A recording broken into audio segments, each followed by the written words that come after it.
식당에 가면 비닐에 담겨진 물티슈를 줍니다. 이전에는 고급 레스토랑에 갔을 때 물수건을 주었는데 이제는 어느 식당을 가도 이 물티슈가 주위에 많습니다.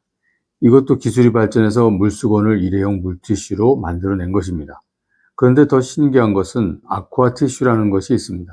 가끔 식당에서 이걸 주는데 물을 조금 부어주면 그 물기를 먹고 나서 물티슈가 되는 그런 티슈입니다. 이 아쿠아 티슈가 비닐 포장을 하지 않았으니까 더 환경 친화적인 것 아닌가 라고 생각이 듭니다. 도대체 이런 창의적인 아이디어는 누가 냈을까요?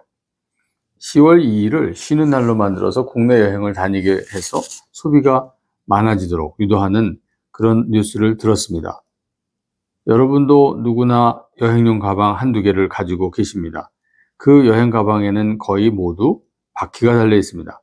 오래전에는 여행한다는 것이 일반적이지 않았었습니다. 유럽의 돈 많은 귀족들이 하인을 데리고 가방을 들려서 다녔으니까 여행 가방에 바퀴를 달 이유가 없었던 것 같습니다. 기술이 없었던 것은 아닌 것 같죠. 당시에도 마차 바퀴가 있었으니까 필요하면 누군가 작은 바퀴를 만들었었겠죠. 경제적 수준이 올라가고 비행기를 손쉽게 탈 수 있게 되었고 사람들의 호기심 때문에 여행을 많이 다니니까 이런 바퀴 달린 가방이 세상에 태어났습니다. 이 창의적인 아이디어는 누가 냈을까요? 스타트업뿐만 아니라 모든 조직에 창의적인 아이디어를 내는 사람이 필요합니다. 지난 주말에도 교사의 극단적인 선택으로 촉발된 교권 확립 뉴스를 보았습니다. 정말 때늦은 이슈죠. 오래전에 해결됐어야 할 이슈입니다. 여기에 더하고 싶은 이야기가 창의적 교육에 대한 이슈인데요. 암기식 교육의 피해로 누군가가 극단적인 선택을 해야만 이 이슈가 부각이 될까 하는 걱정이 앞섭니다. 말로만 창의적 교육을 이야기하는 상황입니다. 창의적 사람이 되자, 창의적인 아이를 키우자. 말들은 많이 하고 있지만 암기식 교육 시스템은 좀처럼 바뀌지 않고 있습니다. 정말 큰 문제입니다.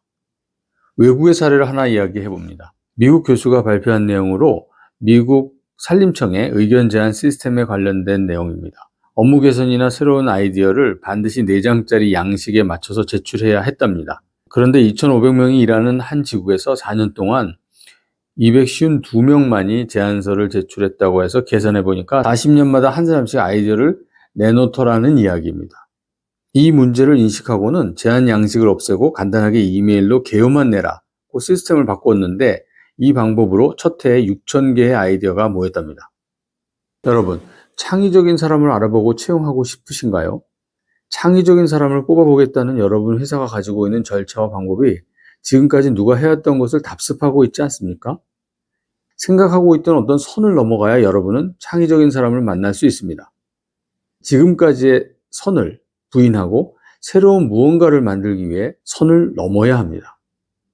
창의성은 선을 넘나들어야 생깁니다. 감사합니다. 구독, 좋아요, 알람 부탁드립니다.